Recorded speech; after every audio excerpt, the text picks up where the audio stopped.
Shalom Bapak Ibu Saudara, berjumpa lagi.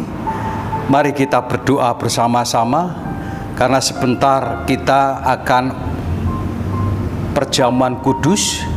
Biarkan hati kita disucikan, dimurnikan, dan mari kita berdoa. Bapa kami di dalam sorga, kami bersyukur jika hari ini kami masih bisa mendengar kebenaran firman-Mu. Biarkan itu menjadi harta yang terindah di hati kami.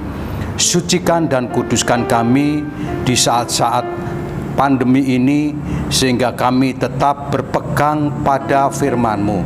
Dalam nama Tuhan Yesus kami berdoa, haleluya, amin. Puji Tuhan, Ibu Bapak, haleluya. Hari ini saya mengetengahkan hidup yang tenang menjadi pilihan khotbah kami. Bapak Ibu Saudaraku yang dikasihi Tuhan, akhir-akhir ini ketakutan demi ketakutan, kecemasan, kegalauan melanda setiap orang. Bahkan mereka yang saat ini sakit, mereka was-was, jangan-jangan sakit penyakit ini karena COVID dan banyak hal lagi yang lain. Sehingga muncullah sebuah kecemasan, muncullah sebuah ketakutan, dan itu lebih mengerikan dibanding pandemi itu sendiri. Mari kita akan melihat bagaimana Daud menghadapi hidup selama Daud masih hidup di dunia ini. Apakah Daud tidak pernah mengalami kegagalan? Apakah hidup Daud ketika Daud hidup bersama Tuhan, hidupnya mulus? Mari kita akan melihat di dalam Mazmur pasal 62 ayat 2 dan ayat yang ke-6. Demikian firman Tuhan, Mazmur 62 ayat 2 dan ayat yang ke-6. Hanya dekat Allah saja aku tenang, daripadanya lah keselamatanku. Ayat 6, hanya pada Allah saja kiranya aku tenang, sebab daripadanya lah harapanku. Ibu Bapak Saudara, inilah ungkapan seorang Daud yang hidupnya dekat dengan Tuhan. Daud pada waktu dia menulis ini, Daud adalah seorang raja, tersohor, terhormat, punya kedudukan yang luar biasa, kaya raya. Namun Daud tidak pernah berpikir bahwa kedudukan, kekayaan, keuangan, kehormatan, kemuliaan itu membuat hatinya tenang. Justru Daud menekankan dalam hidup, dia berkata, hanya dekat Allah saja aku tenang, daripadanya lah keselamatanku. Jadi yang pertama, Daud berkata kedekatan Allah membuat tenang hati, dan dari situ keselamatan jiwanya, keselamatan dirinya, keselamatan hidupnya terjamin. Yang kedua, dia berkata lagi hal yang sama, hanya pada Allah saja kiranya aku tenang, sebab daripadanya lah harapanku. Keselamatan dan harapan untuk yang lain akan terjadi ketika Daud hidup dekat dengan Allah. Keselamatan dan harapan yang lain akan terjadi ketika Daud hidup dekat dengan Allah. Ibu Bapak Saudara, ini menjadi bagian dari perenungan kita. Sebab kalau kita mau jujur, Daud sedang mengetengahkan perasaannya Daud, bahwa semua yang dimiliki, kekayaan yang dapat, kemuliaan yang dia peroleh, kedudukan yang dia miliki, tidak serta-merta itu membuat tenang. Jadi Ibu Bapak Saudara, perasaan tenang itu jika dekat dengan Tuhan. Mari kita bersama-sama menghayati apa yang sudah dikatakan oleh Daud. Bermula pada waktu Daud hidup bukan seorang anak yang dilahirkan dari orang tua yang kaya raya.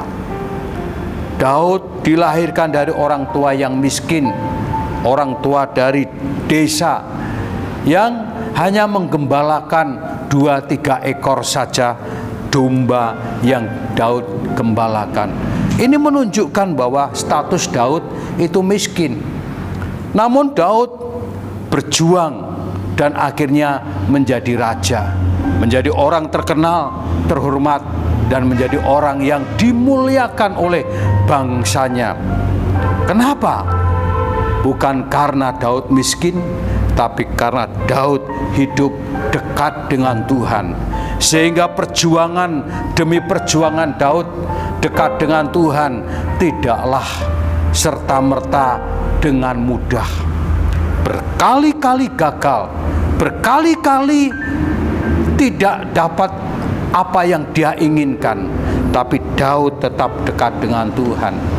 Dilecehkan, tidak dihormati, tidak dianggap, difitnah, dan banyak lagi yang Daud hadapi. Bahkan Daud pernah berkata, masalahku seperti rambut yang tumbuh di kepalaku yang tidak terhitung jumlahnya. Itulah masalahku. Tetapi kembali Daud menekankan kepada kita, perasaan yang tenang bukan karena tidak ada masalah. Perasaan yang tenang jika dekat dengan Tuhan. Sekalipun banyak masalah, berbagai-bagai masalah sering dihadapi oleh Daud. Bahkan Daud sendiri hampir mati karena begitu banyak masalah. Dan kerap kali Daud mempertaruhkan jiwanya, nyawanya, rumah tangganya. Tetapi satu hal, karena Daud dekat dengan Tuhan, harapan untuk maju itu selalu dia punyai. Dan ternyata Daud memperoleh semuanya. Ibu bapak, saudaraku, kita tidak perlu mengeluh karena keadaan. Kita tidak perlu menyalahkan situasi. Mari kita berjuang sekalipun kita menghadapi tekanan. Mari kita berjuang sekalipun menghadapi banyak tantangan, fitnahan. Bahkan mungkin hari-hari ini kegagalan demi kegagalan sedang menimpa hidup kita. Jangan takut. Ini juga dialami oleh Daud. Dan Daud berkata, hanya dekat Allah saja. Daripadanya keselamatanku, daripadanya harapanku. Dan itu dinyatakan. Perasaan dekat dengan Tuhan, perasaan hati dekat dengan Tuhan, itu adalah harta yang luar biasa. Jadi Bapak Ibu Saudara, tenanglah kalau kita dekat dengan Tuhan, karena itu harta yang luar biasa. Nah, sekarang ini bagaimana kita memperoleh hati yang dekat dengan Tuhan? Tidak jauh-jauh kita akan melihat bagaimana Daud memberikan pandangannya dan tulisannya di dalam Mazmur 62 ini. Kita lihat ayat 3 dan ayat 7. Ini salah satu yang Daud lakukan dan Daud tulis. Coba kita lihat ayat 3 dan ayat 7, apa katanya? Hanya dialah gunung batuku dan keselamatanku, kota bentengku, aku tidak akan goyah. Ini yang ayat 3. Ayat 7 berkata, hanya dialah gunung batuku dan keselamatanku, kota bentengku, aku tidak goyah. 2 kali pernyataan Daud untuk bisa dekat dengan Tuhan, untuk bisa tenang menghadapi kehidupan, punya pikiran bahwa Tuhan hanya gunung batu dan kota benteng. Pikiran kita tidak memikirkan masalah, memang masalah terjadi dalam kehidupan Daud bukan sedikit. Direndahkan istrinya, direndahkan kakaknya, direndahkan mertuanya, difitnah teman-temannya, bahkan banyak lagi yang lain. Namun itu bukan alasan Daud bermurung hati. Bahkan itulah alasan Daud untuk dekat dengan Tuhan dan memiliki pikiran yang positif. Hanya Tuhanlah gunung batuku dan kota bentengku.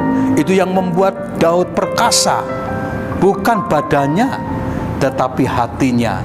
Oleh sebab itu, ibu bapak saudara, punyalah hari ini pikiran seperti Daud. Hanya Tuhanlah gunung batuku, kota bentengku. Artinya Tuhan itu lebih daripada perkara kita.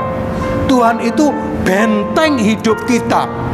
Seperti benteng kota yang dibangun oleh para raja, begitu kuat dan gagah. Itulah Tuhan membentengi kita. Ibu bapak saudara, kalau pikiran kita seperti pikirannya Daud, maka mau tidak mau hati yang tenang itu akan terjadi dan roh Tuhan akan mengalir dalam hidup kita. Dalam kehidupan kita, Bapak Ibu Saudara, tidak beda dengan Daud, tidak sepi dengan masalah. Tetapi saya juga mengalami, sekalipun pendeta, kecemasan, kekhawatiran di hari-hari ini itu menjadi sangat mencekam. Tetapi saya ingat apa yang dikatakan Daud, apa yang dialami Daud, dan Daud tidak memikirkan masalahnya yang begitu rupa dan menakutkan. Daud tidak mau terpikirkan masalahnya, tapi Daud memikirkan keperkasaannya Tuhan, memikirkan bahwa Tuhan itu kota bentengnya. Dan itu salah satu yang perlu kita hadapi dan kita harus jalani, Bapak Ibu. Berpikir positif bahwa Tuhan itu gunung batu kita. Berpikir dengan positif bahwa Tuhan itu kota benteng kita. Ketika saat terpuruk, kita harus berpikir itu. Bukan masalah kita lalu dampaknya dan banyak hal lagi yang lain. Itu akan menjadi ketakutan luar biasa. Itu yang dialami oleh Daud.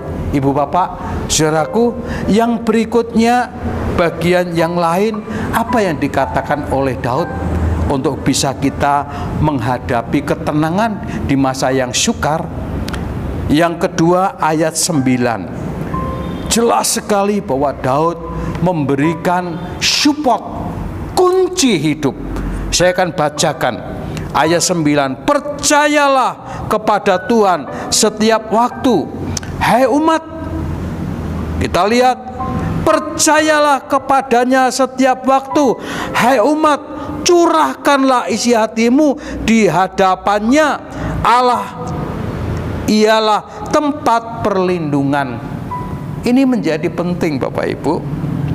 Jadi yang kedua, ya, tadi yang pertama memikirkan bahwa Allah itu gunung batu dan kota benteng. Bukan hanya berpikir, tetapi kita melihat bahwa yang kedua, harapan kita kepada Tuhan itu harus menjadi nyata. Segala sesuatu yang membebani hidup kita dicurahkan, dikeluhkan kepada Tuhan, bukan kepada manusia. Curahkanlah isi hatimu di hadapannya. Allah ialah tempat perlindungan kita. Tempat perlindungan kita bukan orang kaya. Tempat perlindungan kita bukan orang kuat yang dekat dengan kita. Semua bisa mengecewakan. Tempat perlindungan kita adalah Tuhan yang kita sembah. Di sanalah kita menangis. Di sanalah kita berharap. Di sanalah kita buka hati untuk membuka seluruh keberatan hati kita. Ibu bapak, saudaraku yang dikasihi Tuhan, menjadi penting. Sebab inilah hidup. Tidak pernah hidup itu tanpa beban. Tapi beban itu bukan dicurahkan orang lain. Beban itu hanya dicurahkan kepada Tuhan karena Dia perlindungan kita. Bahkan ayat 10 Dia berkata, hanya angin saja orang-orang yang hina, hanya angin saja orang-orang yang hina, suatu dusta saja orang-orang yang mulia. Pada neraca mereka naik ke atas, mereka sekalian lebih ringan daripada angin. Jadi artinya harapan kepada manusia, harapan kepada angin sia-sia, dan itu hina seperti angin. Kita lihat, hanya angin saja orang-orang hina, suatu dusta saja orang-orang mulia. Kita lihat, sesuatu yang dusta saja berharap kepada orang-orang mulia hanya bagaikan angin, karena mereka juga punya masalah sendiri. Kita jangan sampai melihat hijaunya pagar orang lain. Setiap orang memiliki masalah, pendeta pun memiliki masalah, semua juga yang ada di sini memiliki masalah. Mari kita tidak perlu melihat orang yang hebat seperti ayat yang 10 ini, suatu dusta saja jika kita melihat orang mulia. Harapan kita kalau melihat orang mulia itu kan orang yang kaya, orang terhormat, orang yang punya harta yang luar biasa. Tetapi jika kita hanya melihat mereka dan berharap angin dan sia-sia, terhina kita. Ibu bapak, saudaraku yang dikasihi Tuhan, bukan berarti kita tidak boleh dekat dengan mereka, tapi berharap hanya kepada Tuhan. Ayat yang ke-11, jangan percaya kepada pemerasan, jangan menaruh harap kepada jangan menaruh harap yang sia-sia kepada pemerasan. Apabila harta makin bertambah, janganlah hatimu melekat padanya.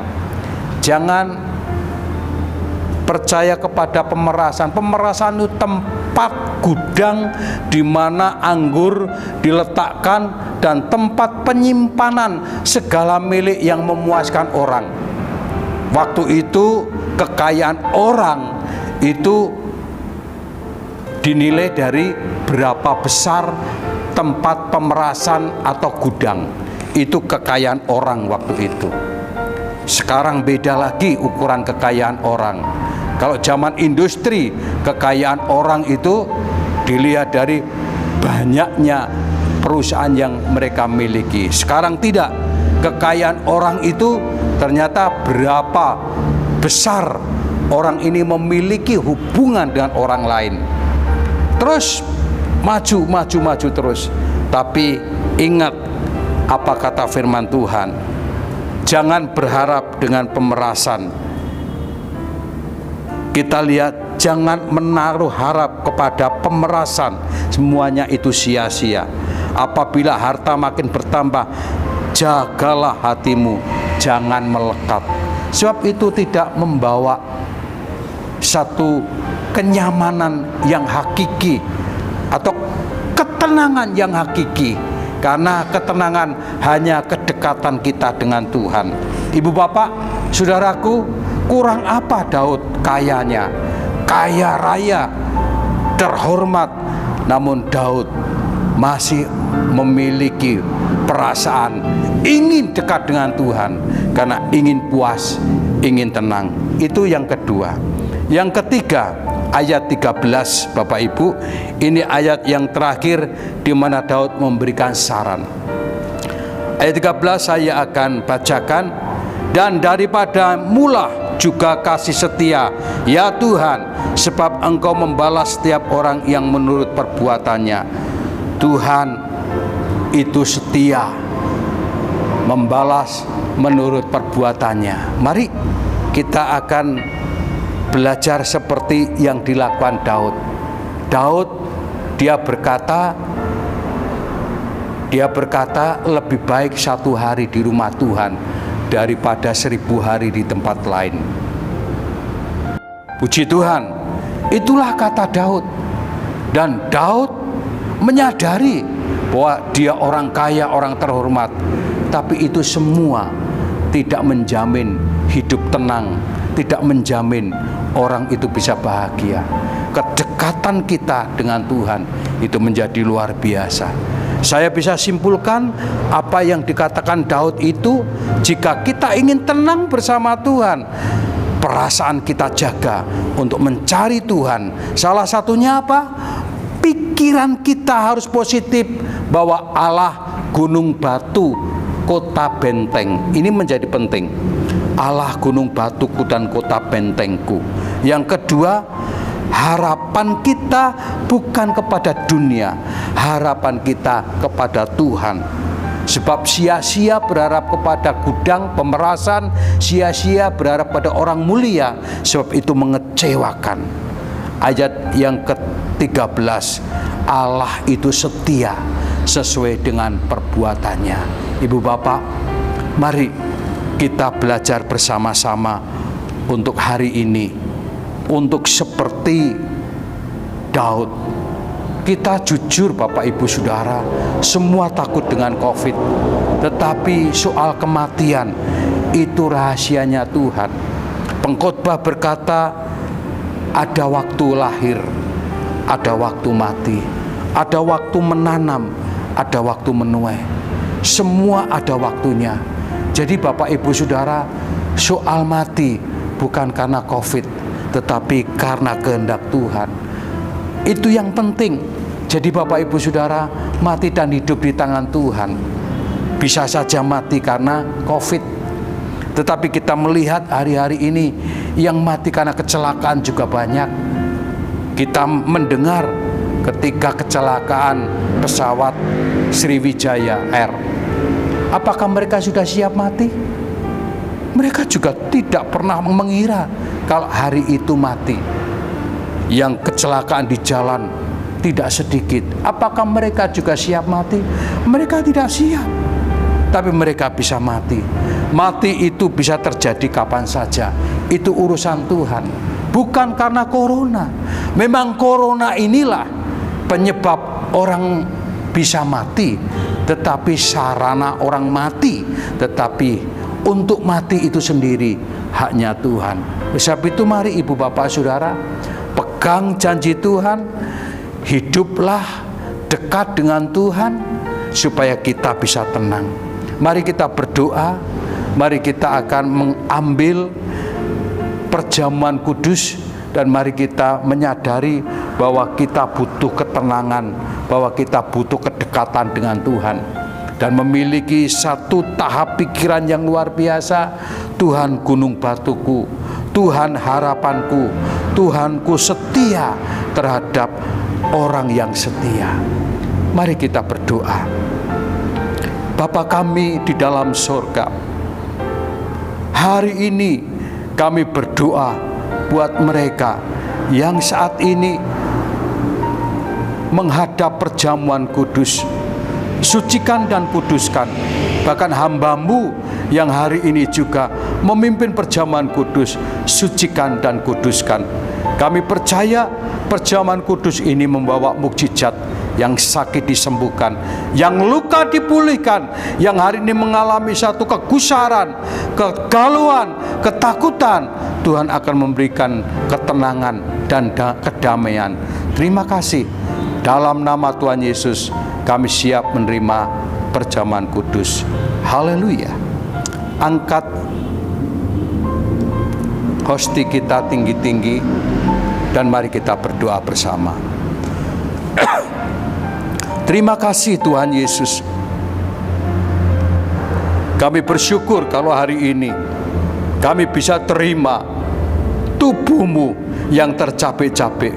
Engkau berkata, bilur-bilur-Mu menyembuhkan kami. Di atas kayu salib Engkau berkata, inilah tubuhku, makanlah menjadi satu dengan daging-Mu. Sebab tubuhku sempurna dan akan menyempurnakan tubuh-Mu. Dengar firman Tuhan. Bukankah roti yang kita pecah-pecahkan adalah persekutuan dengan tubuh Kristus? Haleluya. Kita akan makan bersama-sama Ibu Bapak Saudara, dalam nama Tuhan Yesus.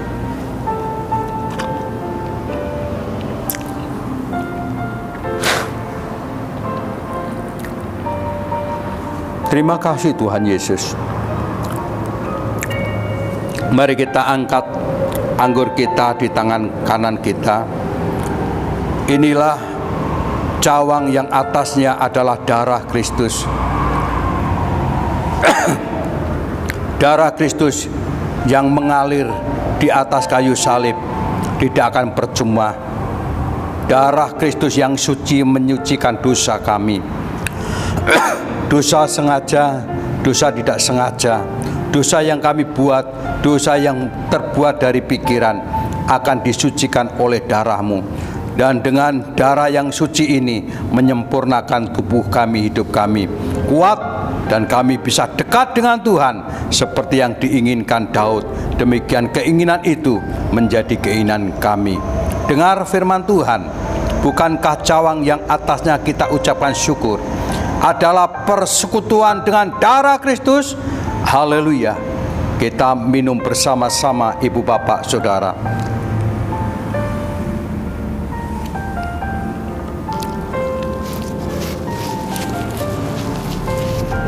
Mari kita bersyukur. Terima kasih Tuhan.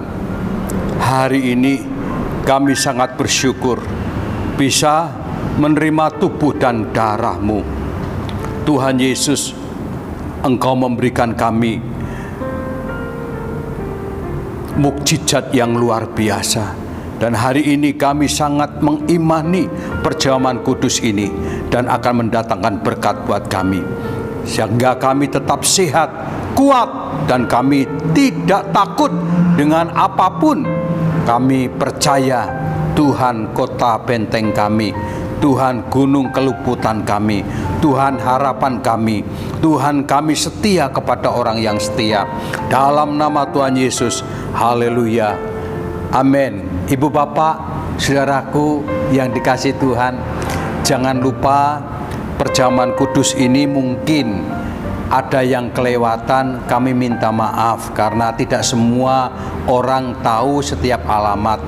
Tapi jika ada di antara bapak ibu saudara yang kelewatan, ambil saja air putih atau teh atau yang lain yang berupa benda cair. Kemudian yang kedua, ambil roti. Jika tidak ada roti, nasi pun jadi. Dan pakailah itu menjadi perjamuan kudus. Dan itu pasti memberkati Bapak Ibu. Puji Tuhan. Sampai jumpa. Tuhan berkati, tetap setia. Haleluya.